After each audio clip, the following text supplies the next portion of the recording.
Bahkan ada cerita lucu di satu tempat minum ya, di tempat minum, maksudnya jual es gitu. Itu sampai ada yang ngomong, si guru kita kayak gini, padahal yang diomong itu gurunya di sampingnya. Ini kan ironis ya, kalau kemudian ada murid yang tidak sampai kenal gurunya.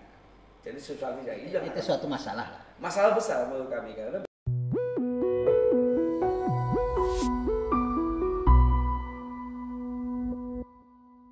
Assalamualaikum warahmatullahi wabarakatuh. Waalaikumsalam warahmatullahi wabarakatuh. Selamat sore, salam waskita, wawasan kita. Sahabat waskita, kali ini kita kembali pada acara ngobrol bareng. Kali ini saya kedatangan dua tamu yang istimewa, sama-sama kepala sekolah. Yang satu kepala sekolah Madrasah Ibtidaiyah, yang satu sekolah SMK.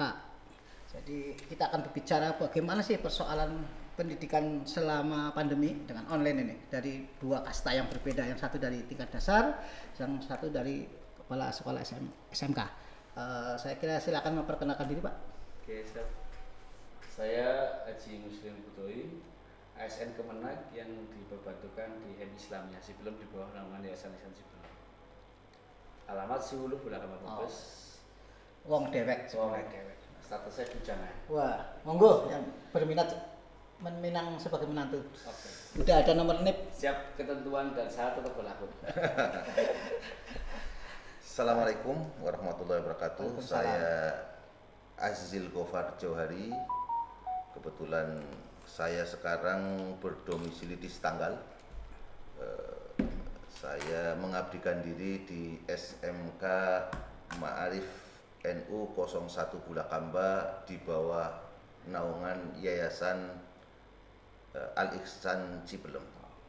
Oke, kita langsung pada poinnya, Pak. Ini udah masuk ke Pak sekolah? Masuk tatap muka 50%. 50%. Gimana pengalamannya pembelajaran online? Kalau selama Di pandemi, tingkat MI ya? Kalau di tingkat dasar elementary school ini, kalau pandemi dengan model daring itu tentunya sangat susah. Pertama, di samping alat yang kita gunakan dengan menggunakan HP, sementara anak-anak belum bisa menggunakannya. Yang kedua juga anak itu lebih intens kalau main HP itu untuk game. Sehingga kemudian yang jadi persoalan ketika ada tugas melalui daring itu yang mengerjakan orang tuanya. Jadi akhirnya kita itu mendidik bukan anak tapi mendidik orang tua. Yang naik kelas? Yang naik kelas orang tua. Orang tua ya. Itu satu angkatan Pak? Kalau dihitung dari tahun kena pandemi ini? Ya hampir semua selama 2 tahun, selama masa pandemi. Dua angkatan? Iya 2020 berarti ya, Maret 2020 itu sampai kemarin setelah kemudian Mas Menteri itu mengeluarkan SKB untuk tatap muka 50%. Selama itu saya anggap bahwa pendidikan itu gagal. Menurut kami di kelas bawah yang kebetulan domisili di kampung.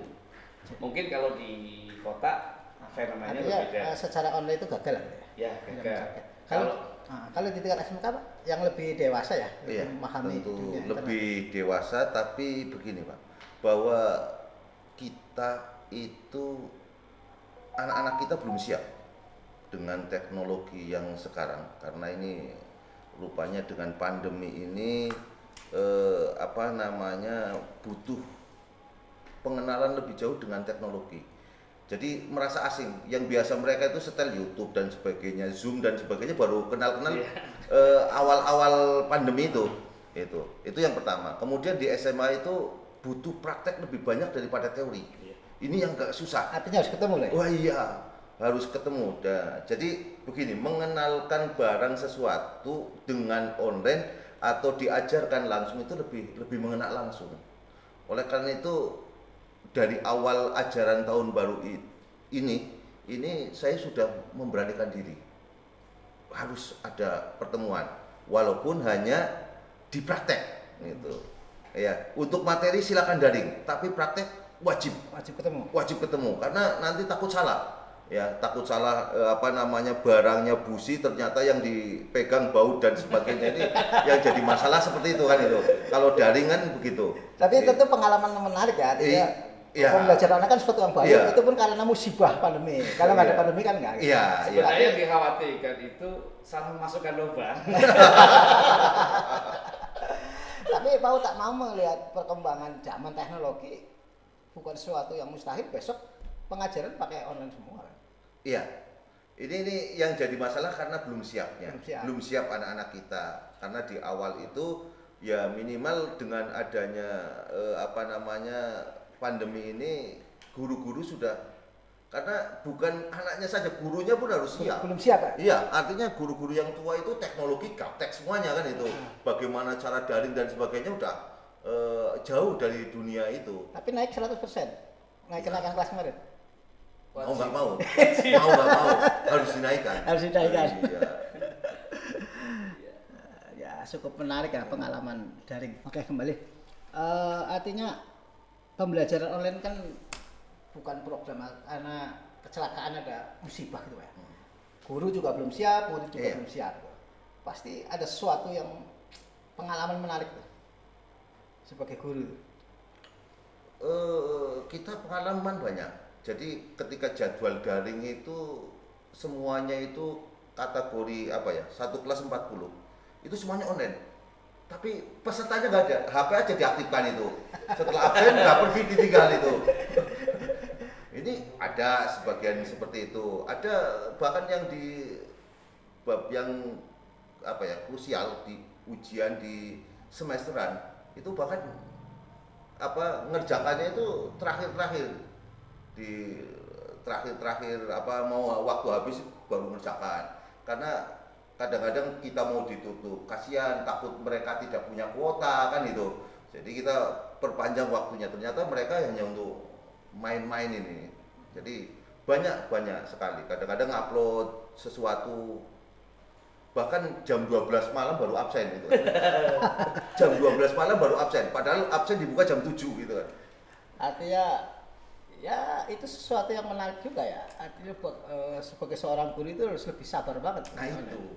Kalau menurut saya, bila mana kemudian next time pada satu nanti fanatik saya di waktunya nanti itu kemudian ada pembelajaran model kayak gini, maka ada substansi pembelajaran yang lepas.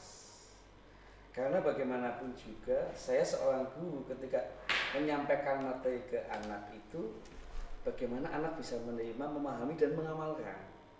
Maka substansi itu akan lepas. Kenapa? Kenapa saya anggap lepas? Karena bagaimana mungkin anak mengerjakan soal saja dikerjakan sama kakaknya, sama ibunya, sama bapaknya.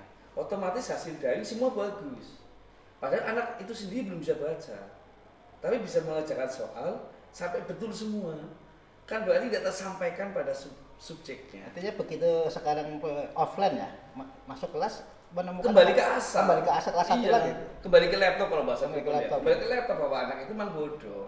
Ini yang Belum kemudian- pintar. Iya, ini yang menurut saya kalaupun nanti kemudian dikembangkan apapun bentuknya, belajar online itu bagi tingkat elementer, bagi dasar itu nggak bisa. Nggak bisa gitu. Beda ketika di level SMK mungkin mungkin SMK, tapi di kelas dasar itu nggak bisa karena kita butuh anak tatap muka dengan gurunya, bagaimana menulis yang benar, bagaimana membaca yang bagus dan sebagainya. Dan yang penting kan interaksi. Yang Belajar berinteraksi kan. Ya, interaksi Itu juga. kan yang nggak didapat di Yang online. paling parah adalah ketika kemudian anak-anak masa remaja di usia kelas 8, 9, 10 atau kelas 7, 8, 9. Anak-anak itu selama 1 tahun jadi siswa kami nggak kenal sama gurunya. Karena nggak pernah tatap muka. Tatap muka. Jadi ketemu di jalan itu nggak kenal. Sama temannya. Bahkan ada cerita lucu di satu tempat minum ya, di tempat minum, maksudnya jual es gitu. Itu sampai ada yang ngomong, si guru kita kayak gini, padahal yang diomong itu gurunya di sampingnya. Ini kan ironis ya kalau kemudian ada murid yang tidak sampai kenal gurunya. Jadi substansi Itu suatu masalah lah. masalah besar menurut kami, karena bagaimanapun sekalipun dia siswa pintar, kalau tidak takdim ke gurunya, saya kira lepas dari substansi seorang guru atau murid terhadap gurunya. Jadi ini kan jomblo, tidak tahu perihal yang di rumah seperti apa. Saya yang merasakan. Jadi saya punya anak SD. Ya sebagai kepala sekolah juga sebagai Sebagai orang orang tua tua sekolah kan gitu. itu. Jadi selama daring itu Ikut yang mengerjakan disukai yang disibukkan ibunya. Ibunya yang baca soal, ibunya yang Ngerjain PR. enggak nunggu tugas dari Iya. sekolah. Begitu ibunya tahu ada WA tugas ini, kemudian ibunya teriak-teriak gitu. Ini kan curhatan bapak yang nggak. Kalau bapaknya nggak pernah Iya, ini curhatan bapak nggak kebagian waktunya. Iya. Artinya jatah waktu ibu buat bapak malah habis. Nah, iya, ini curhatan sebetulnya. Jadi yang rupanya yang khawatiran besar itu adalah orang tua. Kalau anak itu enjoy saja menikmati masa begini, karena masa anak-anak belum pikirannya belum banyak. Jadi tapi khawatiran yang terbesar itu pada orang tua. Bagaimana anak kita mau dibawa kalau sistemnya begini terus gitu. Tapi sebagai kepala sekolah ya, MI, SMK itu bagaimana setelah masuk ini tentu penyesuaian kembali ya. Anak dari online kembali ke konvensional itu offline ya. Artinya ada sesuatu yang harus dikembalikan lagi. Banyak. Tadi unggah-ungguh anak, Nah, akhlak anak, adaptasi antar teman. Ini yang sangat. Kemudian yang paling esensi itu anak menghilangkan anak di usia anak-anak ini sifat kemanjaan dari orang tua. Tadinya apa dikasih sama orang tua, setelah tatap muka beda lagi kan. Anak harus sendi-sendi, harus menggambar sendiri, kan beda. Hari kemarin kan enggak. Coba SPK ini hari ini materinya coba anak kumpulin barang bekas. Yang kumpulin bukan anaknya, bapaknya bajanya nggak kemana-mana, guntingin, nanti setelah hasil difoto dikirim ke. tapi kalau sebagai guru loh, enak mana sih? Oh, kalau sebagai guru tentunya kalau melihat Online, FNC saya tenaga kerja ya, saya ASN enakan online. Enakan online. Bapak juga enak online? Ya. Kalau yang namanya enak itu mengenakan sendiri, tapi Iya, bukan belum tentu enak dengan orang lain kan itu. Iya. Yang enak ya enak sama-sama ya? Iya. Cuma kan tetap aja beban moral ada. Iya. Ketika kita punya murid tapi bodoh wae ya bagaimanapun juga kita beban. Gunanya apa sih? Kelemahan kita kan begitu, Pak. Jadi ketika ada anak pintar sih di malam bapaknya. Si Fulan bisa adzan soal anaknya siapa? Tapi giliran Fulan nyolong pentil. Oh, ditakoni pentilnya siapa? Gunanya siapa? Bukan pentil ibunya. Itu kelemahan kan gitu. Jadi Iya. dulu ketika ada negatif yang jadi korban, jadi kambing hitam. Ketika ada anak pintar dan positif, orang tua yang Harapannya berapa lama lagi nih? Yang biar 100% masuk semua deh. Mudah-mudahan secepatnya. Ini kita kan sudah kemarin anak-anak kita sudah divaksin Vaksin. semuanya. Jadi sudah bertahap bekerja sama dengan beberapa dewan, terutama Dewan Pusat itu untuk mendatangkan vaksin. Alhamdulillah kita 2 kali sudah vaksin, kemudian beberapa ormas kayak Ansor kita juga suruh ke situ. Nah ini nanti besok 500 vaksin lagi datang lagi dari NU, tak minta ke situ lagi. Udah Jadi 100% nih vaksin. biar 100% vaksin sehingga kita beban untuk tatap muka Mudah-mudahan segera bisa terlaksana. Gitu ya. Sementara ini kita sudah ada tatap muka tapi baru 50%. Jadi 50% daring, 50%-nya. Tapi selama pandemi banyak kan berita-berita guru yang kena sampai meninggal, ada yang kena nggak Pak di yayasan? Oh, alhamdulillah, Alhamdulillah. sehat semuanya. Alhamdulillah. Demikian obrolan ringan dengan 2 kepala sekolah dari 1 yayasan, kepala sekolah AMI, SMK tentang pengalamannya dalam pengajaran online. Semoga menjadi berkah bersama dan wawasan bersama. Assalamualaikum warahmatullahi wabarakatuh. Waalaikumsalam warahmatullahi wabarakatuh.